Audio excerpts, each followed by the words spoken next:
Talk to me about the dangers of monk mode that you've discovered.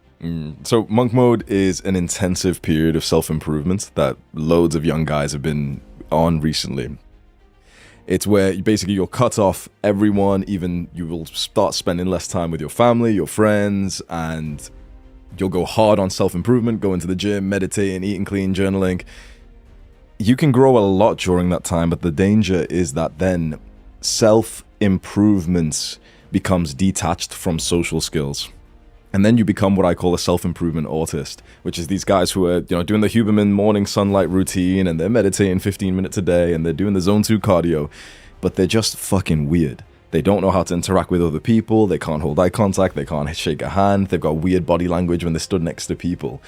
And I realized how many guys I had actually led to that point because I had been doing those intensive monk mode periods myself. But the caveat was that I had already been like a party boy and I had those years of social experiences first, whereas many young men have never actually had an intensive social experience like university, college before.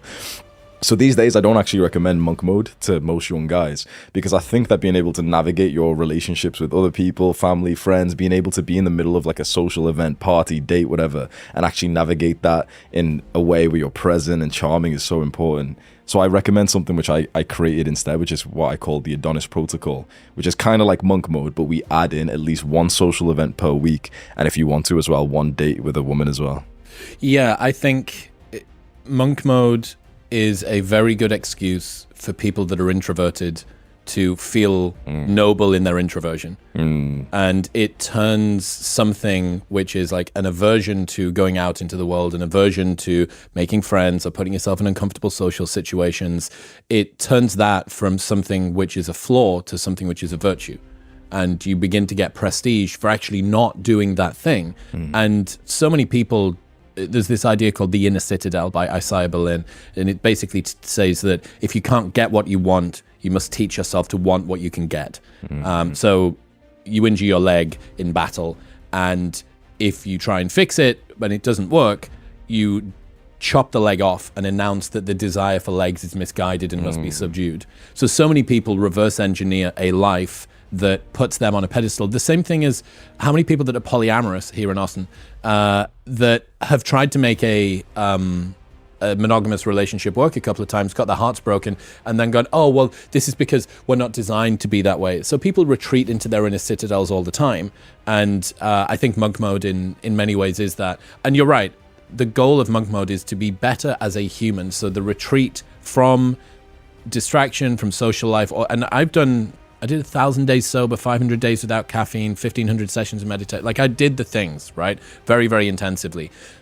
But that was with the goal of then reintegrating. And the strange thing is that self-improvement can become this sort of recursive cycle where you never actually bother to reintegrate. And you go, oh, I've just created myself a new prison now that I just feel a bit more comfortable in. Well, people do that with all kinds of things, like with money. When I was broke, I was like, oh yeah, money's not going to change your life. Money doesn't make you happier. There's a study that said that 70K a year. And it's like, no, but you just don't have it. This is what so many guys in the internet space will be saying about beautiful women. Like, oh yeah, all the beautiful women, they're all brain dead. They're all shallow. No, bro. You don't get laid. That's why you're saying this. When you start to achieve the thing that you hated on, you realize, oh, it's actually pretty cool. Like making money is really fun. It's actually super valuable. It's helpful for your family. But when you didn't have it, it's so easy to criticize it because you don't have it. And it's more of an insecurity. It's like the guy who doesn't currently go to the gym says to the bodybuilders, like, oh yeah, you guys are just gay.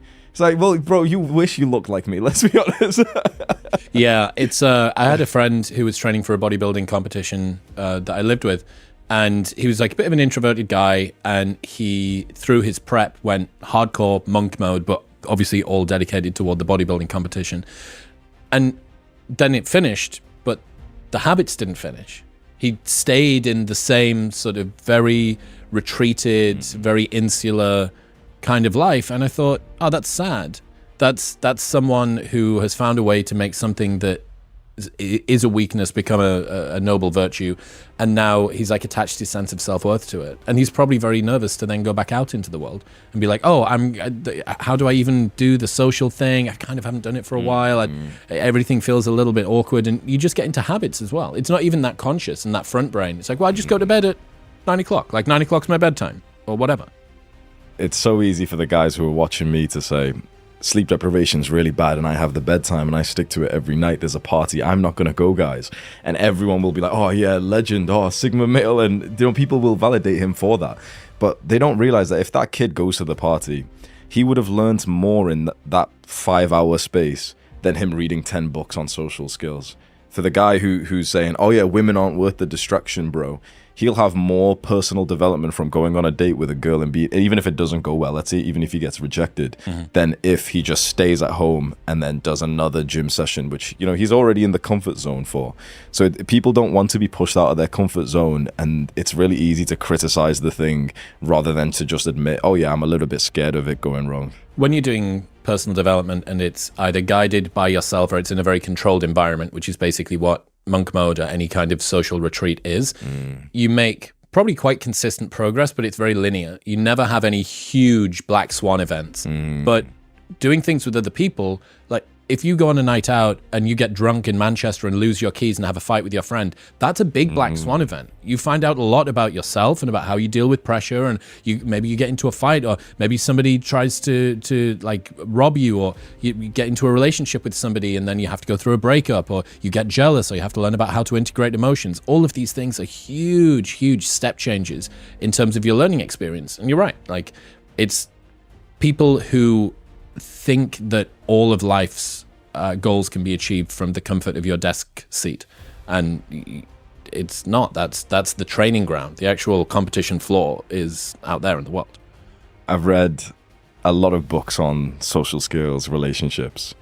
None of that will compare to the one night out in Manchester where I ended up stumbling across my old best friend who I used to live with.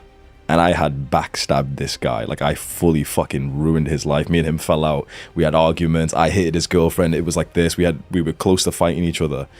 And I remember before I left the apartment we lived in, I sent an email to his mother, basically like writing on him that he had already dropped out of university, that he was being a criminal, he was starting fights, he was this. Like, I was just being, you know, I was just like a dickhead, basically, 21 years old. And I stumble across him one night, and it's awkward at first, but we're in the smoking area and he comes up to speak to me. And this is like this cool black guy. I always looked up to him. He's charming as fuck. He's so much cooler than me. And he burst into tears. And he's loud, like even in front of girls. Like, I was, you know, holding the composure thinking, wait, that's not cool. You're not supposed to do that, right?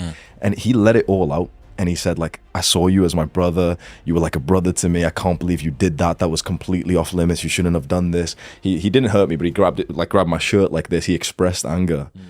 And it was so interesting because in my mind I was thinking, like, wait, you're not supposed to act like that, like alpha males don't do this. 5 minutes later I could see that he had actually moved on from the situation. He expressed everything he needed to express and he moved on. Yeah.